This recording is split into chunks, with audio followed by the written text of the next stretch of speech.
Good morning and welcome everybody to the Faith and Fandom Feedback Friday podcast for July 11th. Also going to be including in this broadcast a full non-spoiler Superman review, and we'll start out with that as well. And so yeah, that's where we'll be going with things. Hope y'all are doing good. Um, I know it's been a uh maybe a shorter week for some with holidays and things going on, but I hope you're doing well. And I know it's been a rough week in the world. Um, but I hope we're able to find some things worth celebrating in that process. So, yeah, hope you're doing good, guys. Um, and just clicking some buttons, but I'm gonna give you all a second to jump on. We'll get right on with this Superman review before we jump into the news, because I feel like that's part of the news too, because this is something I've been talking about in advance for like years now. So, and it'll affect the world in some capacity, one way or another. Oh, all right. All right, let's jump into it as gonna start off with our non-spoiler Superman review. And I wanted to come in. Tristan, good morning, dude. Uh, Birch family as a whole. I wanted to come in like directly from the movies last night and just drop a review number and peace out. But honestly, I needed to marinate on how I actually felt about it. I loved Superman too, Jordan. Um, so I know you were guessing at my number, but let me ask you, what was your number for it? If you were to do a 1 through 10, what was your uh ranking on Superman there? But yeah, I also want to take a moment to apologize to those of you who listen to this podcast specifically through Spotify. Um, There was a file format change that went down and I missed it. And this one wasn't going automatically to the Spotify feed. So if you're listening to the Spotify feed and this is the first time you're hearing Feedback Friday, please know that for every Friday morning for the like last year and a half, um, that uh, I have brought news, and you can go back and listen to those on the actual Faith and Fandom podcast at faithandfandom.podbean.com. But yeah, Jordan says it was a solid 9 to 9.5, um, and closer to 9. And I feel that. But as we're going in, I'm gonna make some notes on this as I'm writing it out. I feel like first of all, in reviewing Superman, you got to start off with reviewing the guy playing Superman. Um, and David Cornsweet, I believe, or Cornswelt, either way, Superman. Um, I believe this dude is a solid representation of Superman. I have lived through three live action cinematic Supermans and at least three live action television Supermans. Um, Jeremiah Halstead says, I don't know what I'm rating, but I'm at least 11 or a minimum of 3. Good morning, Jeremiah. We're going to rate the new Superman movie. But yeah, I appreciate your commitment to the dedication there on the rating. Um, David was good. And I will say that there's a little bit of not lackluster, but there's something so massively impressive about just the stature of Henry Cavill compared to Brandon Ruth, um, compared to like even Dean Cain and stuff when I was growing up. Uh, Cavill just you could just physically look at him and say, "That's Superman. He beefy. He buff." Now Cornswalt's strong and he carries it well, and the costume is not skin tight and everything else. So I get that that doesn't like over sexualize or over emphasize his physique. Um, and even though he is not as physically impressive as uh Cavill's Superman, I do feel like he carries um the character of Superman better than what we've seen. Um, I heard my boy say golly, and I was like, you know what? You win. Okay. You said like one of the first things I think you hear Superman say in the movie is golly. And I'm just like, you know what? Fine. You win. Um, and and even to down to the final post credit scenes. Radio Matt says it was a 9 for me. Um, I like the different take and tone. This was a fun popcorn movie, and I think it's a great start. I also love Guy Gardner so much. We're gonna get to Guy Gardner, Matt, and I agree. I'm right where you're at. Um, but I think Cornswall was a good Superman, hands down. He says "gosh" a few times too, and I loved it. Yes, golly and gosh. Um, where Cornswall and I've heard some reviews say this dude didn't play Superman. He was Superman. He gave off if out of every live action Superman I've seen since Reeves, he's the one that gives me the most genuine Superman. Um, that he is a sweet, awkward, wannabe kid with good powers and a good heart. Um, what makes it for me, for Superman is there's a conversation about being punk rock. Um, and the fact that Superman thinks he's punk rock, and the fact that Superman thinks he's punk rock tells you everything about who Superman is a character. Because by all terms, Superman is the least punk rock character in most ways, but he sees himself as punk rock. And I've literally had conversations with friends where I said, "Well, I'm punk rock," and I'm the most bland, um, colored by the numbers person in a lot of cases. But I feel like this guy captures the heart of Superman better than most. I will say that for me, out of the Snyderverse, outside of good monologues, Amy Adams' Lois was one of the weaker points of the storyline.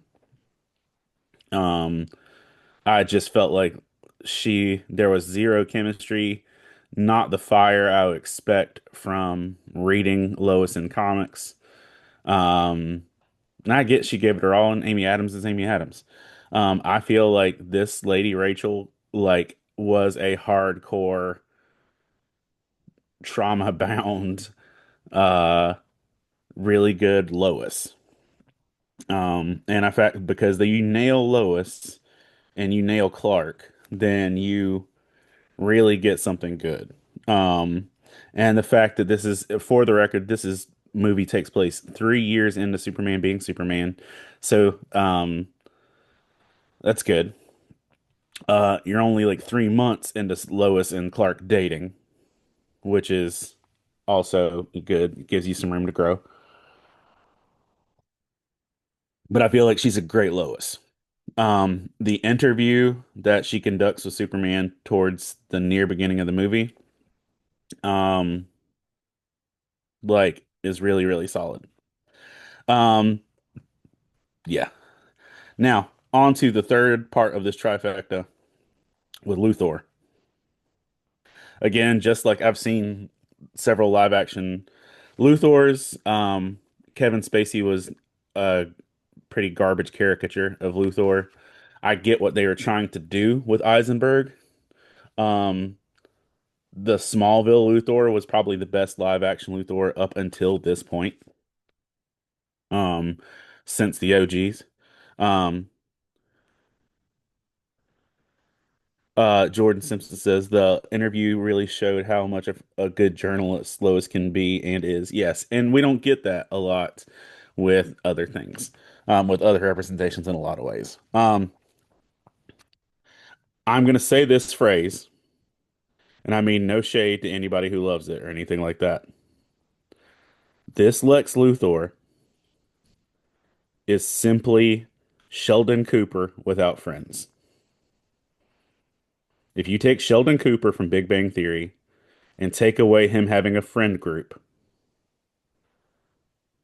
um, then you've got who this villain is. Um, because there are several times throughout this movie, I'm like, my guy is literally, that's a Sheldon mannerism. That's a Sheldon action. If you make Sheldon a billionaire and give him no friends, this is what happens.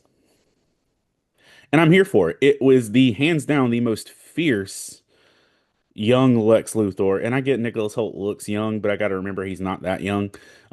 He is the most fierce Lex Luthor that we've seen on screen. Uh, but he I've always believed some of the best villains believe they're the hero. That's not this guy. This guy is, you know what? Evil serves me better, so I'm gonna be evil. Gang gang. And just jumps in on it. Nicholas Holt's performance as Lex Luthor is phenomenal. It gives me strong vibes of the fact that Tom Hiddleston auditioned to be Thor. And you can watch the Tom Hiddleston Thor audition, and it's terrible. But he was a masterful Loki. Nicholas Hoult auditioned to be Superman, um, but got Luthor. And I'm gonna tell you what, I don't know of a single person out there who could have done a better job than what Luthor was portrayed as that. I'm gonna get into the side characters and stuff in a second, and I'll say this though. Um, remember exactly 10 years and 2 months ago, when Captain America Age of Ultron came out, and not Captain America, Avengers Age of Ultron came out, and one of the first jokes in the movie um was Captain America saying language when somebody said the S word or cursed or some other word.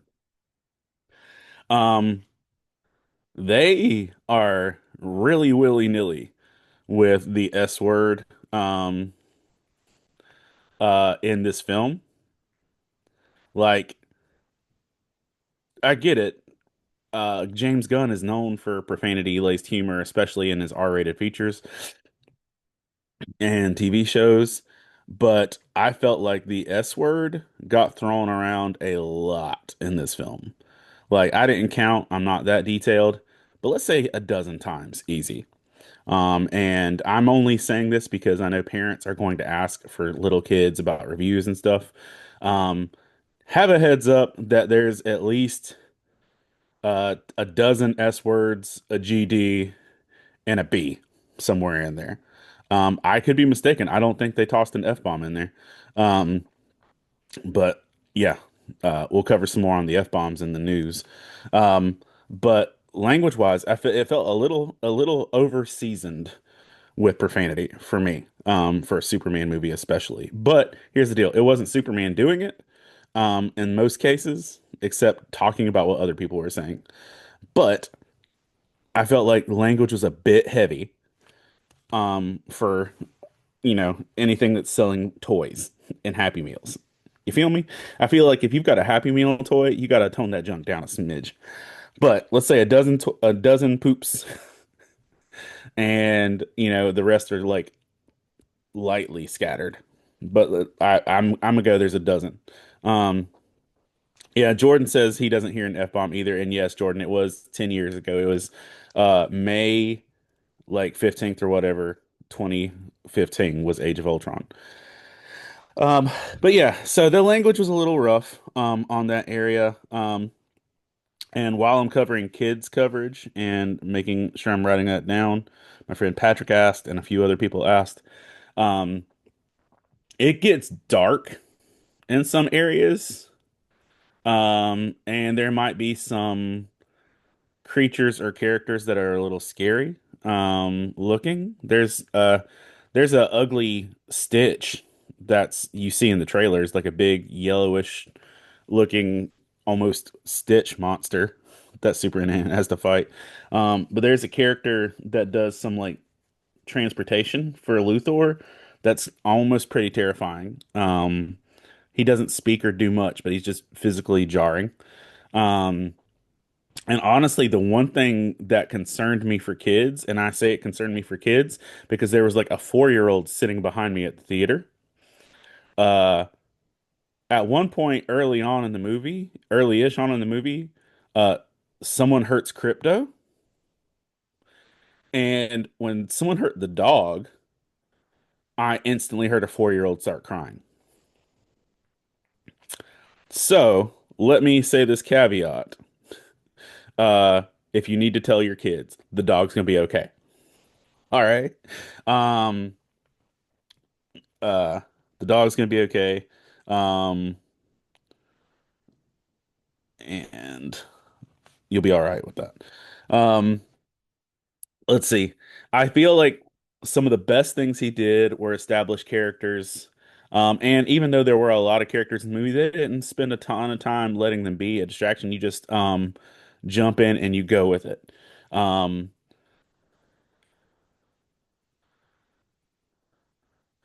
yeah, and Tristan says I watched all the Deadpool movies. Naughty language doesn't bother me. Hurting animals does. Um, and I'll tell you this, Crypto will be okay.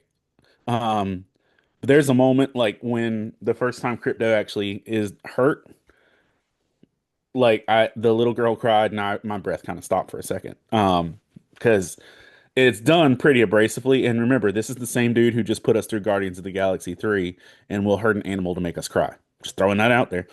Um, so on a just fun little note, not spoiler, but also Easter egg, all of the droids in Superman's chambers are former Guardians or former uh Marvel or former DC people um doing voices for the droids.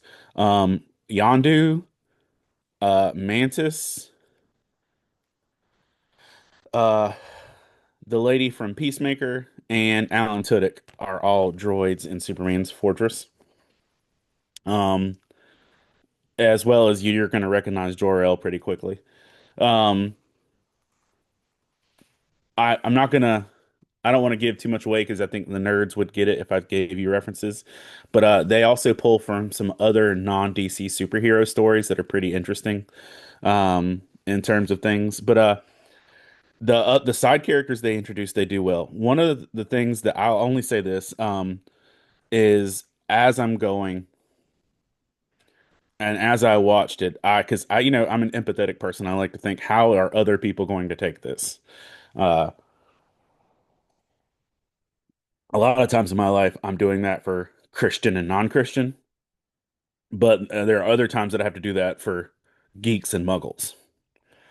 And the average muggle that watches this thing might be like, whoa, this is a lot. Because they go deep dive head on in to full nerd culture with this, with zero poops given. Like they're not saying, hey, we're slowly walking you into this. They're like, nah, nerd and just like they throw stuff at you like that is serious nerd culture like deep dive Grant Morrison level comic books um yeah and so if you're down with that and I feel like talking one of the reasons why I haven't given a number yet is because my number has changed 3 times as I've said these things out loud and thought about them so um but yeah, they go deep dive with the nerd in terms of the sci-fi elements. And there's even one point when they're in a situation where I'm like, we don't need this. As I'm watching, I'm like, we could do without this scene. Take this scene out, cut 15 minutes, and let's move. Um, it also wasn't bad, but I was like, I'm just sitting around thinking, people aren't going to be able to digest this. Um, Specifically Jordan and Matt and you guys that watched it. I'm talking about the river.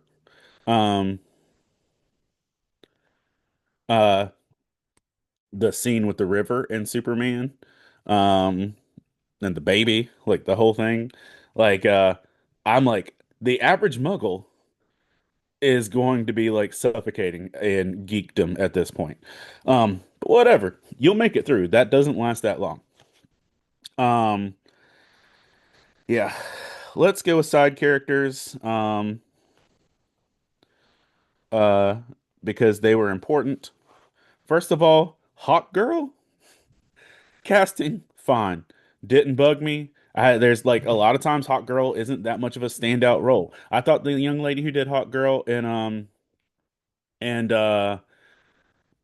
Black Adam, she does great. This young lady, also great. What threw me and what generally had me going, what is happening? Is Hawk Girl screaming. Um, Hawk Girl be throwing out actual hawk cries like a banshee, and I'm like, what's happening? I feel like I would be uncomfortable sitting in a restaurant if she just threw out a hawk cry. And so that's not a bad thing, but it was a commitment to the role and the character that I did not expect, and I'm down for it. Um, Hawk Girl, yeah, she didn't have a lot of depth, but it wasn't her story to tell. Um, Guy Gardner, Nathan Fillion, uh, gold. And if you know Nathan Fillion, you know Nathan Fillion, and none of this is going to surprise you. He was a fantastic douche waffle Green Lantern, fantastic douchey Green Lantern. Um, and I'm gonna save it for the news because it's news, not this movie. But there's also a news story about Guy Gardner in the news. We'll talk about that. Um, but Guy Gardner, perfect, and we get to see just some cool Green Lantern stuff. My man said, "I made giant oven mitts." There's literally um there there's a moment they're fighting a kaiju and he puts oven mitts on him. And he's like, "Look guys, I made oven mitts." Dying. So fun. So fun with that. Yeah. And with that. Ooh, see my score just changed again. Um uh Jordan says he needs a guy movie ASAP. Matt says very comic book accurate guy. He was a comic book accurate guy. He was a comic book accurate guy so much I just wanted Batman to show up and punch him. Um, now I'm gonna say some stuff about Mr. Terrific. Uh, first of all, he's the best Mr. Terrific we've seen on screen. Not that we've seen a lot of Mr. Terrifics on screen. Um, uh, we only saw, to my knowledge, the one on Arrow and Flash. This was a baller Mr. Terrific in terms of visual representation. The costume, the mask was dope. The T-spheres have a scene where they get the shine, and that's great. I'm gonna say this, and I hope I don't ruin it for anybody who watches this later. It's not a spoiler, but it's an opinion. Mr. Terrific's delivery of his character sounds like Robert Downey Jr. doing Kirk Lazarus in Tropic Thunder.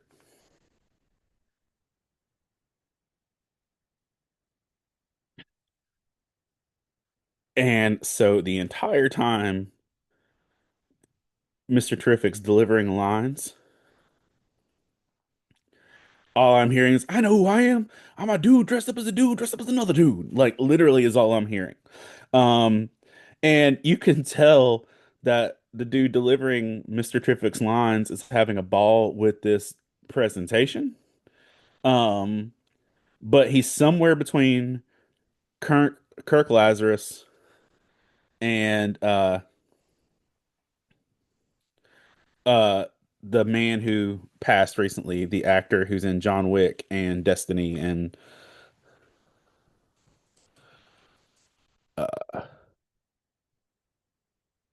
Lance Reddick. Um, so his line delivery comes somewhere between Kirk Lazarus from Tropic Thunder and Lance Reddick. and it just makes it fun and it makes it funny, and I enjoyed him a lot. Jimmy Olsen was solid. Lex Luthor's girlfriend was surprisingly a delightful addition. Um, yeah. I feel like if you're a fan of Superman, especially in comics and even with the more recent My Adventures of Superman, the Daily Planet bullpen doesn't get a lot of character development, but they nail the caricatures of those classic characters the from Cat Grant to the dude who does the sports and everything. Like they nailed that stuff. Um, Ma and Pa Kent, solid character arcs, or not arcs, but just really good. Enjoyed them. Uh, so at the end of the day, after watching this, I would say it is a fun popcorn adventure. It is a good start to the DCU. Superman, wonderful. Lois, wonderful. Luthor, wonderful. Mr. Terrific, hilarious. Guy Gardner, Chef's Kiss. Um, Superman being punk rock for the reasons he says he's punk rock. I'm with it. By the way, there are two post-credit scenes. Neither of them have any major impact on the story, um, at all. They're just fun little scenes. Um, Neither of them set up future projects. They love you enough to set up the future project before the movie even ends. But the two post-credit scenes have no major story implications. Okay. Um,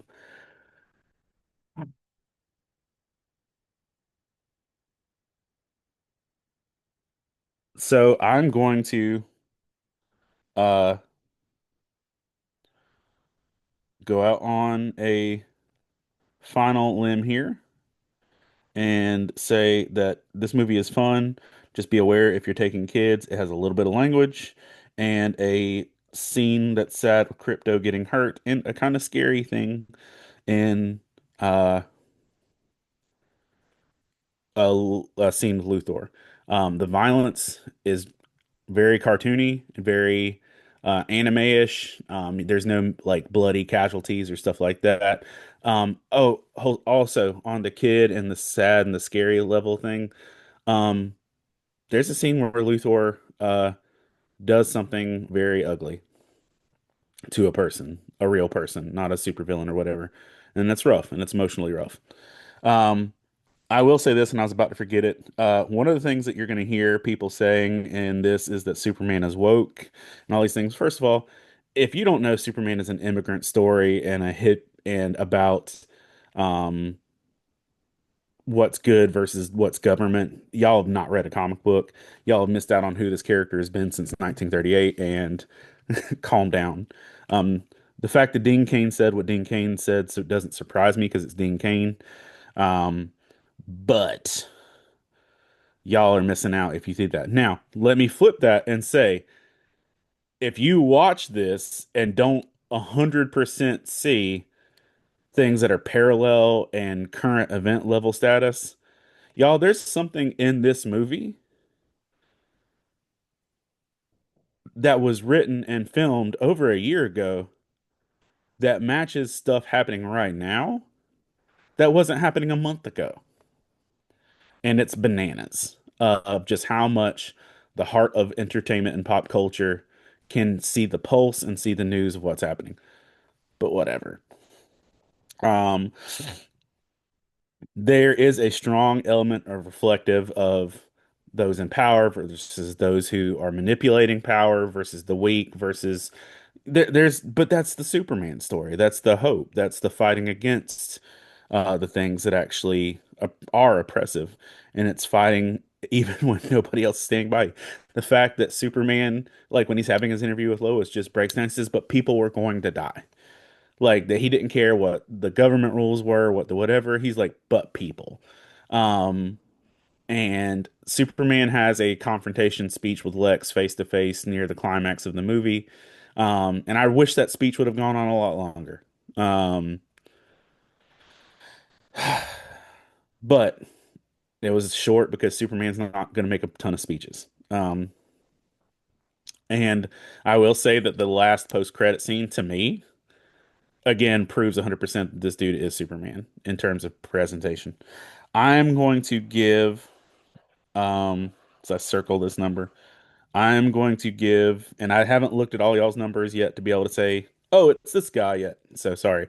I'm going to give this movie a very solid 8.8. Um,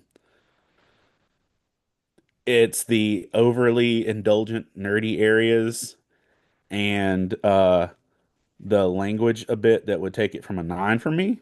If this was a 4 out of 5, if this was a 1 through 5 scale, I would give it a 4 or a 3.8. But either way, 8.8 is my number I'm going to land on print, saying it out loud.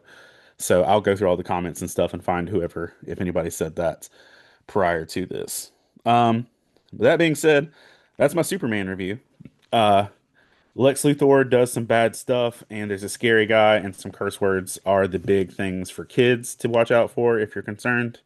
Um, yeah, do it. Do it, lady. So that's the news in that capacity. Let's jump into, if y'all are hanging around, we're gonna jump into the actual news for the week and get in here. Do do do. Oh.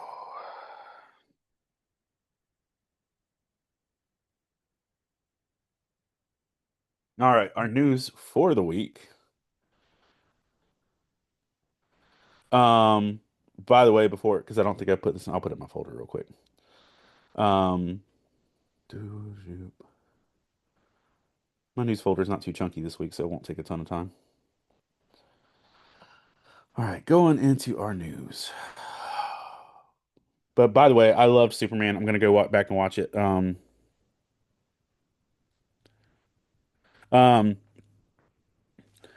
let's see. Radio Matt says it didn't feel overly woke to me. I was concerned given the recent days discussions, but it was overblown. Yes, it was definitely the wokeness was definitely overblown, 100%. So yeah, no, it was not that. Does it feel sensitive to current events in the world? Yes. Woke, no. All right, let's jump into our news. This week, Kelly Clarkson canceled her Vegas residency at the last minute. She's postponing it for a while. Kelly Clarkson, if you know, has been going through a lot of ups and downs with life and family and romance and health and everything else, and so she is out. I'm gonna jump though right into the sadder, bigger portions of the news for the week. This week, Texas saw a incredible amount of flooding. That included a lot of flash flooding and a large loss of life. If you're aware, I started a summer camp. Um, I have worked with summer camps since 1997. I love summer camps. Uh, I spoke at one this week. I'm speaking at one all next week, twice a day. Um, and I know what the heart of going on to summer camp is. This week, a not all life that's lost is a tragedy, just to say that. But uh, the what went down with Texas, especially for me with the kids with the summer camps, is such a terrifying thing of dropping your kid off at camp and then literally seeing that the whole camp is wiped out. Camp Mystic was one of the camps that was hit heaviest, and fruit not just at Camp Mystic, but total. I think the last count I saw, and it's in my notes, is there were over 100 lives lost with people still missing. Um, and Camp Mystic was one of the camps that literally the whole camp was flooded out and cabins full of kids swept down into waters and things, and it's terrible and it's tragic. Um, and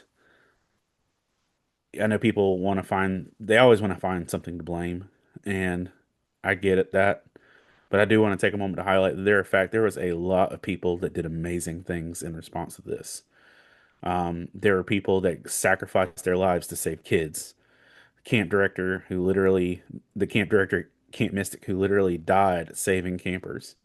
The fact that there were Coast Guard people and naval people that were rescuing people by the hundreds. That there were other campers and other counselors that were just rescuing kids. Y'all, there were stories of heroism far greater than the one I just spent 40 minutes talking about that took place this week. So I just want to extend my empathy and extend my heartbreak for those who are going through that in Texas, but also want to appropriately celebrate the people who are so strong and brave in the face of such scary things. Um, for instance, there are Eagle Scouts that managed to get all the boys onto rafts and rescue a full cabin worth of camp. Like that's fantastic. Um, Two people were rescued by others saying was the Dick Eastland, who was the camp director who died trying to save campers. Um, I mean, there's just a lot as the stories went on for the week. Um, uh, there's a 26-year-old Coast Guard rescue swimmer named Scott Ruskin, was the first official on his first official mission with this. He helped 10 to 15 campers and adults during the course of this situation.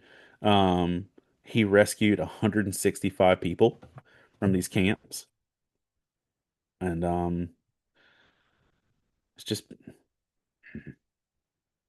I know it's hard, and I know it's scary, and I know it sucks, but I'm grateful that in the midst of darkness, there's light. So I'll hit back on that a little bit, but just wanted to hit that up front. In record news, but also, obviously less serious. Black Sabbath performed their final concert together for one more time with guest performers, engagements, and other things that went down. Uh, his daughter, Ozzy's daughter, um, got engaged at the concert. Jack Black came out and performed Mr. Crowley. A lot of stuff went down, but Ozzy Osbourne and Black Sabbath performed their last concert together. Um, Drummer for Pearl Jam, uh, Matt Cameron, is leaving the band after 27 years. WWE wrestler Bailey, the role model Bailey, um, is putting her wrestling gear up for sale, with all the proceeds of her wrestling gear going to flood victims and families in Texas, because again, she is the role model. The career of John Chu, who recently gained great praise for the film Wicked, has also been a checkered history of cinematic curiosities. He made the 2005 or 2015 Jim movie, which was critically destroyed, but my children loved it. He made the In the Heights musical movie. But next, after Wicked, his next big movie deal is going to be a Hot Wheels movie. So my dude's going from back to back Wicked box office breaking musicals to making a Hot Wheels movie. Hey, if you've got the freedom to do different things, God bless you. Scarlett Johansson this week with the success of Jurassic Park, whatever it is, whatever this one's called, uh, officially became the highest grossing actor of all time. A feature that has bounced around Samuel L. Jackson for years. But if you accumulate all the box office success of all the pictures that she's been in, she's generated more money based on movies than any other actor in history. Now, Samuel L. Jackson just needs another Avengers movie for that to change, but currently it's at Scarlet. Jacob Fatu released a new song um, featuring his father, Rikishi, um, or Uncle Rikishi. It features Rikishi. Um, yeah, uh, called Hello. But there's already controversy with the song because Jacob Fatu uses the N-word in his new song Hello. And people are saying just because you're Samoan does not mean you're black, and what is the argument is being said, and that doesn't mean you have the right to use the N-word. And rap culture and race culture are having a debate over does being Samoan quantify or qualify the ability to say that, and that's a whole discussion that I'm not in. Uh, Florence Pugh officially won the 2025 Astra Mid-Season Movie Awards for her performance in Thunderbolts, and her performance in Thunderbolts was glorious. Um, Rapper Trippie Redd was arrested and dragged out of Miami International Airport as he tried to go to France. He had a warrant on him from an incident in 2023, and so he was arrested at the airport trying to get to France. Whew. Yeah, Sid Wilson is the dude who performed at Katie Osborne or Kelly Osbourne at the Black Sabbath concert. If you're a fan of house hunting and also a nerd, you might want to head on over to Zillow.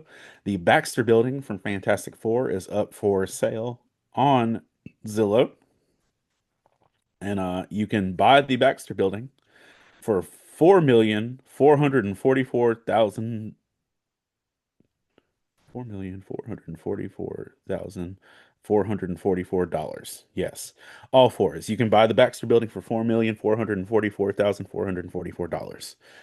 Um, and probably 44 cents. But yes, as a way of marketing the movie, they have partnered with Zillow to list the Baxter Building. WWE's and NXT's Jordan Grace is joining a part of a fantasy film called Welcome to Paradise. Um, Jordan Grace is also, uh, maybe I'm wrong, but the only WWE superstar to buy stuff from the Faith and Fandom booth. Yep. I've had other people visit. She bought candles from me in Tennessee at Fanboy Expo, which uh, my friend Ashley from Fangirling Over Jesus and the young lady from Nerds and Jesus are going to be at this weekend, Fanboy Expo. But yes, Jordan Grace going to a fantasy movie. She also bought my candles. Um, uh, Jennifer Lopez has added another celebrity to her dating roster slash relationship um, chart. Jennifer Lopez is now officially dating Roy Kent from Ted Lasso. Brett Goldstein. Brett Goldstein wrote a rom-com for Jennifer Lopez, basically so he could do a rom-com with Jennifer Lopez, and now they're dating. My man literally writing things into existence. Um, Netanyahu visited Trump this week and gifted him a letter saying that he was nominating him for a Nobel Peace Prize. Oh, do, do, do. Google will have to pay Android users in California 304 or $314 million for a software that was running in the background of their stuff when they were told it wasn't. It was that Alphabet's Google was liable for sending and receiving information from the devices without permission while they were idle. Um, and so, yeah, if you're in California, and you have an Android, you might want to check into that. The IRS looks like it's moving to allow uh, political endorsements from the pulpit, and yeah, so that's gonna go like a turd sandwich, to allow churches and things like that to be able to actually promote candidates in politics from the pulpit. That's not going to go well. Um, Seth Rollins and Becky Lynch's summer home was robbed while they were on the road this week. An ancient Peruvian city that was a thriving hub of more than 3,000 years has been unveiled by archaeologists. Um, if you look it up on the imagery or whatever, there is what looks to be a Peruvian city that they have uncovered in the sand, complete with a coliseum, and trading and housing areas, that they've uncovered almost an entire city outside of Peru. So that's pretty cool to check. It turns down that Hillary Swank intentionally turned down. It turns out Hillary Swank intentionally turned down reprising her role in Karate Kid and Cobra Kai, and that the creators of both were disappointed because they really wanted her to be able to get all the Karate Kids to be part of the story. And I kept asking for that as well, honestly, because as a kid, Hillary Swank's Karate Kid was the only Karate Kid I watched because I was a boy and I cared more about seeing a girl do karate than Ralph Macchio. Um, yeah. Just another name to mention, Julian Ryan, um, is another person who gave his life saving people during the floods. Um, two, just this past week, July 9th, was one of the days that the Earth spun faster than any other day. And there are two more days coming up. July 22nd and August 5th will be days that will be a 1.5 milliseconds shorter than every other day we have, because the Earth is spinning a little bit faster. Um, yeah. So there's some shifts and some different things that are causing Earth to spin a smidge faster. They'll be spinning faster on those dates. Um, Bill Gates has, I mentioned previously that he's working on giving away his fortune. His net worth is down by 51 million this week as he's donating more to different things given out there. In a random comment with Jelly Roll, Brandon Lake admitted the fact that he has not washed his hair in 15 years with shampoo. He does use conditioner, but he's not washed his hair in 15 years. I don't know what that does for you spiritually, but there you go. Um, at the last count that I saw, as looking back, 118 people did die in the Texas floods, with 173 are still missing, um, as of Wednesday afternoon, and I know that the numbers have risen since then. Ritz Crackers had to do an emergency recall because they shipped out peanut butter sandwiches labeled as cheese sandwiches, which could be deadly for people that open them not knowing they have a peanut allergy.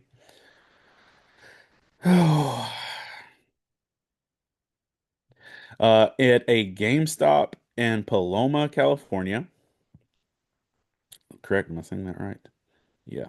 At a GameStop in Paloma, California, um, there was a stabbing over Pokemon cards, um, where because somebody tried to cut in line to buy Pokemon cards. Um, the two gentlemen, a gentleman named Calles and a gentleman named Flores, were charged with assault with a deadly weapon, assault with a deadly weapon causing great bodily injury, and battery with serious bodily injury. These two dudes were in front of an older man. The older man confronted them when they tried to skip him in line to buy Pokemon cards. They broke a mason jar over his head, then picked up the shards of the mason jar and stabbed the dude. I understand catching them all, but we don't got to catch bodies to catch them all, guys. It ain't worth it. And also eerie turn. A body was found in a donation bin outside of a Goodwill store in Pasadena, California. Investigation is underway with that. A 13-year-old in Laguna Beach is being charged, with a arson crime, for fireworks that started a brush fire and caused a lot of people to actually have to be evacuated 5 acres in Laguna Beach. The Native Americans Guardians Association has released a statement saying that with, as this phrase that they said, with national sanity restored, it's time to take the Commanders back to the Redskins again, saying that the Commanders has officially whitewashed the history of the Redskins. And it says they want the Redskins named back fully with Chief uh, Whitecalf's image. Make sure I'm saying that right. With Chief Whitecalf's image, their warrior name, their fight song, which for decades has described Redskin as a brave on the warpath. And so the Native American Guardians Association is fighting to get the Redskins fully restored to the Redskins. Whew. NVIDIA, one of the companies behind a lot of the world's AI right now, has officially become the world's first 4 trillion or first $1 trillion company ever for $4 trillion as how rich they've become in this process. Today, by the way, y'all, is 7-Eleven Day, which means you get free small Slurpees at 7-Elevens, Speedways, and Stripes locations. Plus, you can get tongue tattoos that are activated when you drink your Slurpees. So head on out to a 7-Eleven, Stripes, or Speedway today to get your free Slurpees. Build-A-Bear has a giant Mothman that's available for sale now, in case you need one. Rapper 4 Extra blew off his hand on the 4th of July, um, uh, right after he posted a video um, saying he was going to blow up a person's house with these fireworks right before he blew off his own hand. Um, yep, said that. And maybe my favorite story of the week. If you're familiar with Pokemon, nobody got stabbed in the story. If you're familiar with Pokemon, you know that there is a little blue circus performing seal, like a SeaWorld seal, named Pop Leo. Um, a person went to the Vatican and got Pope Leo to autograph his Pop Leo Pokemon card. Darren Shell also says 7-Eleven also has limited edition Hot Wheels cars that released this week. Awesome. Thank you for that, Darren. Um, Craig Robinson, Daryl from The Office slash Jake Judy from or Doug Judy from Brooklyn Nine-Nine, had been announcing for a week that he was retiring from comedy. That was all a advertising sketch set up for an Office commercial for an AT&T business thing. It was a lame setup and execution. Um, A Different World is officially making its return, as it's going to begin filming at Clark on the campus of Clark Atlanta University. It begins filming at Clark, yeah. Uh, Duster is officially canceled on HBO Max after one season, the show that brought back Sawyer from Lost. Yep, that's gone down. Um, Tomorrow, there's the grand opening of, or is it today? What's today? Yeah, tomorrow is the grand opening of group therapy, mini golf course, pub, and game place such and such in Fayetteville, North Carolina. I went earlier this week on July 3rd or last week, and they used my photos. Fayetteville News Today used my photos and stuff as promotion for it. So me being a functional journalist over here. Grok, the Twitter fueled AI, went under fire this week as it went on anti-Semitic rants as an AI, calling itself Meta Hitler and going on giving praise to Hitler. Y'all, if you listen to this podcast, you know there's not a week I've gone by that's not saying AI is out of hand. But y'all, cool, good talk, good talk. Um, Brad Meltzer's series about Zig and Nola, which was the let's see, the something with the escape artist, the lightning rod. The third book in the series has been announced. It's called The Viper, and it's coming January 6th, 2026. Uh, it appears Byeon Woo Seok has been cast as Sung Jin Woo in Netflix's live action adaptation of Solo Leveling. I don't know that we need a live action adaptation of Solo Leveling, guys. I just don't. But whatever. Um, a woman in Wadesboro, North Carolina, which is an hour and a half from here. I drive through there on the way to Charlotte, claims that she found fentanyl in her Bojangles biscuits. It's bow time. Um, d it was announced yesterday on 95.7 WKML, which is a country radio station in my region, that downtown Lumberton, a mile from me, is going to has plans to make a $3 million movie theater. And they're going to be listing details for the future for that. The Office sequel series, The Paper, will premiere 4 episodes on Saturday, September 4th on Peacock, followed by 2 new episodes every Thursday through September 5th. So they're going to drop the whole season throughout the course of September, probably, and you'll be able to check that out then. James Carter Cathcart, who was the original voice of Gary Oak, Meowth, James, and Professor Oak, um, passed away this week. So a legend in Pokemon news. Uh, Christopher Jackson, who played Washington on Hamilton, is back on a new Broadway production called Hell's Kitchen, which sadly does not feature Daredevil. Um,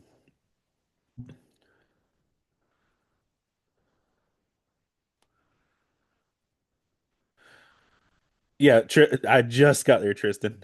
Yeah, you good job. Tristan's right on top of it. Uh, that James Carter Cartwright passed away. Um, but the new Broadway musical Hell's Kitchen is produced by Alicia Keys, so that'll be interesting. After the Grok incident with the AI going off, X slash Twitter CEO stepped down. Linda Yaccarino, because she had to fall on the sword for that thing. Peter Jackson, legendary creator that um, brought us Lord of the Rings, is using his finances to help bring back from an extinction and an 11-foot bird that has been extinct for, our lifetime. Tristan, we're just on the same level, bud. That's where it's at. Netflix says that over half of its users watch anime. So you're all a bunch of nerds. Congratulations. One of the news stories that came out this week that made life kind of interesting is that the Blade movie from Marvel originally was going to be set in the early 1900s. Um, and got so close to filming that they actually had a full warehouse full of costumes that they didn't use. It turns out that the movie Sinners used Blade's costumes. Um, and that's just an interesting bit. Um, the TikTok issue is reportedly being resolved with TikTok making a version just for US users, um, which I don't know how that'll work with the algorithm, but they're making a US specific version of TikTok. Uh, Night at the Museum is getting a reboot. Ray Stevens, the comedian and musician, is in the hospital recovering from a minor heart attack and surgery. Um, there was a wildfire, an apocalyptic, described as apocalyptic level wildfire, where over 100 people have been injured and thousands more have been told to shelter in place, moving through France. The Chosen has hit #1 on Amazon again.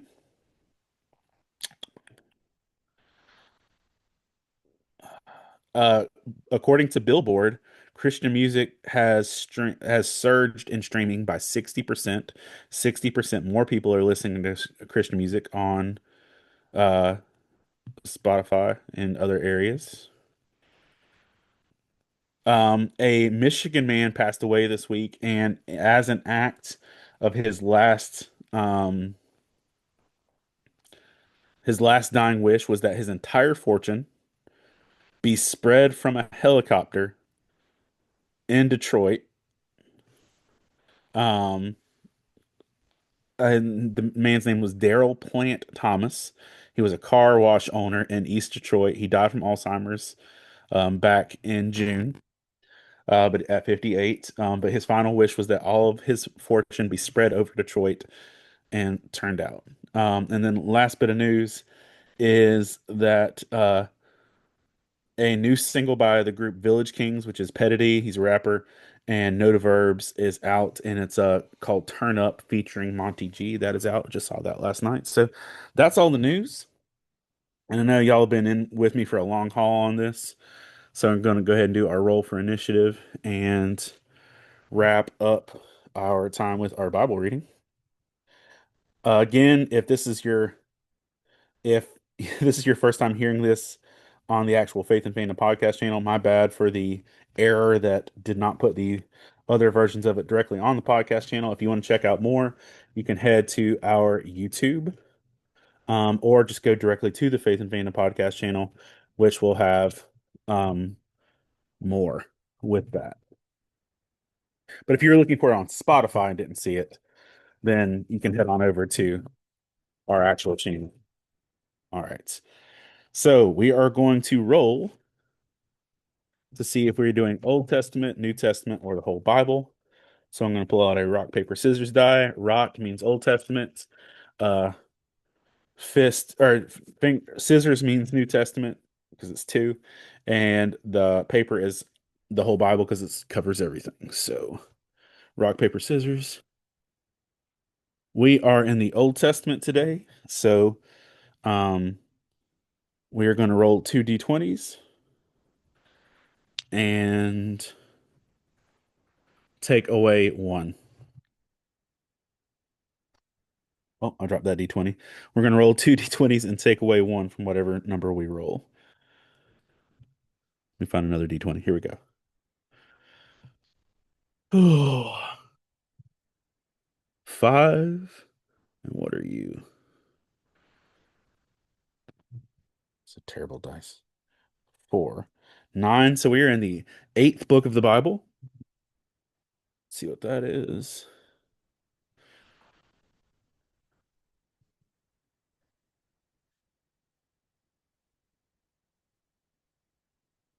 One, two, three, four, five, six, seven, eight. Ruth.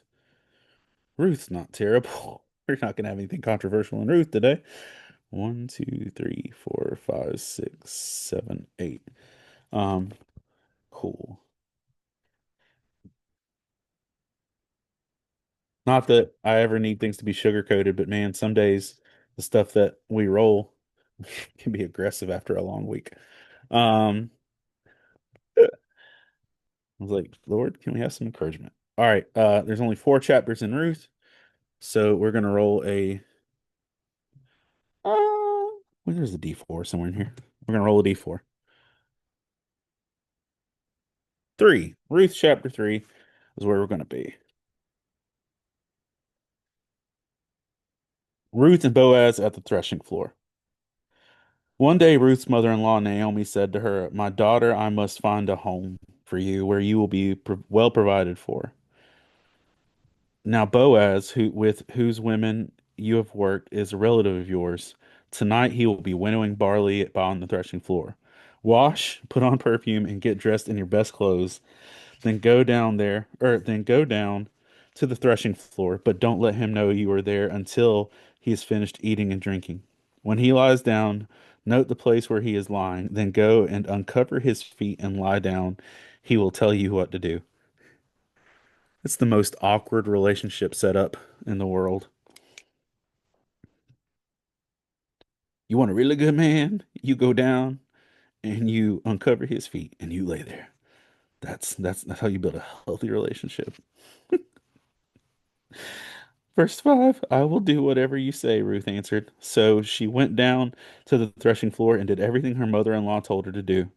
When Boaz had finished eating and drinking and was in good spirits, he went over to lie down at the far end of the grain pile. Ruth approached quietly and uncovered his feet and lay down. In the middle of the night, something startled the man. He turned, and there was a woman lying at his feet. That's my takeaway Bible verse right there. In the middle of the night, something startled the man.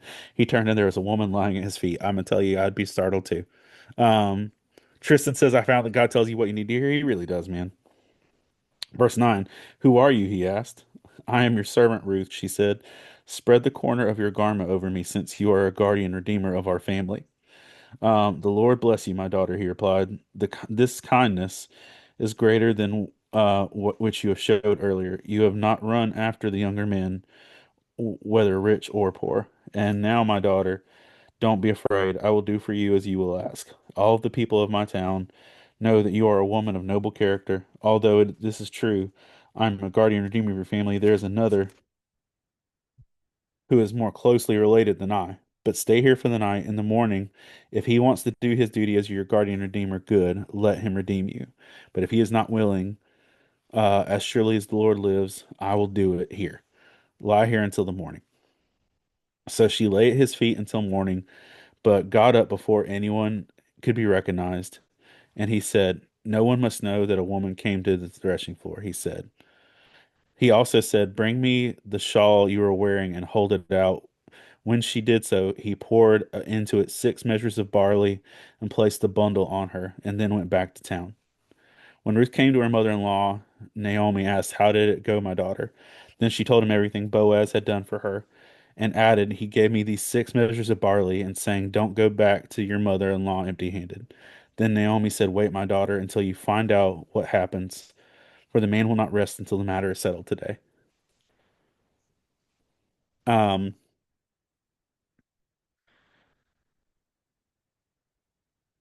if you know their story, it's an interesting story, but the fact is she put herself in a place where she could find if she could trust this man to actually be someone that took care of them and did it the right way. And to his credit, Boaz was a man of good character, so that's good. At least it turned out well with that. If you want more of that story, you can head on over to the book I wrote, uh, or the Bible because it's in there too. To the That's What She Said book because there's a chapter on Ruth in there as well. Um, on books and me and junk, if I haven't shown you all this, I now have physical copies on hand. The other copy I was showing you is the test copy. I now have physical copies on hand of Hide and Seek, our new illustrated children's book, and we'll have these at shows coming up. My next con is Heroes Con in July, 20 something. Um, but looking forward to having these out and around. I've been restocking, trying to get ready for Heroes Con, and it's not just Heroes Con. There's like a wave of shows from the end of July through October. It's going to be a real busy con season. I'm grateful for the opportunities. I do want to ask, because I don't put this stuff out here a lot. I'm having some health issues, and I would love for your prayers. If you're praying people, I'm just going to leave it there. Um, I'm got some health issues that I'm currently just trusting God with, but it's hard some days, um, just to move at full capacity with that. So if you wouldn't mind, throw out some prayers for me in that capacity, and I'll take a moment and thank our Patreon supporters. Patreon supporters, you should be getting copies of Hide and Seek mailed out to you this week if you're on the Flipper level. Sticker folks, I'm waiting on something to come in, and you'll be getting some stuff too, so don't worry.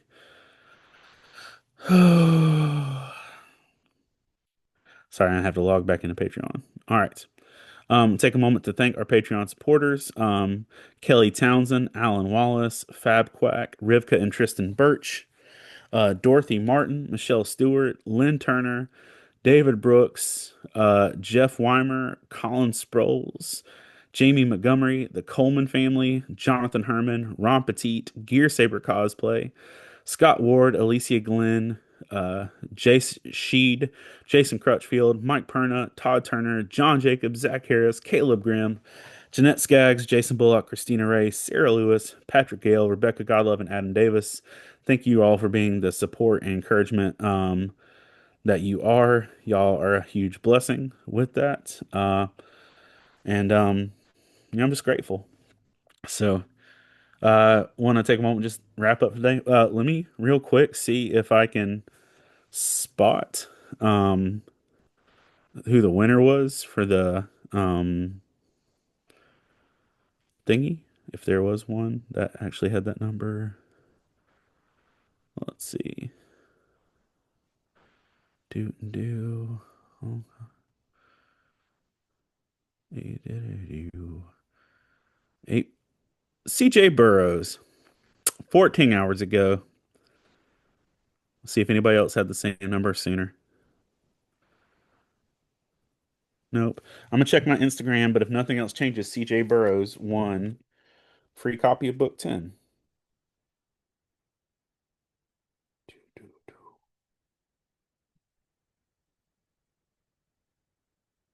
All right. All right.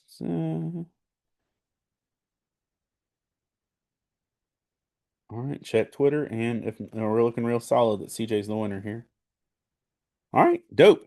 CJ Burrows, you are officially the winner of a free copy of Faith and Fandom Book 10. I'll get that in the mail to you this week. I'll message you too in case you're not watching this. But I hope y'all have a great day and July kicks off well to you. We're almost halfway through the month, and I will be praying for you.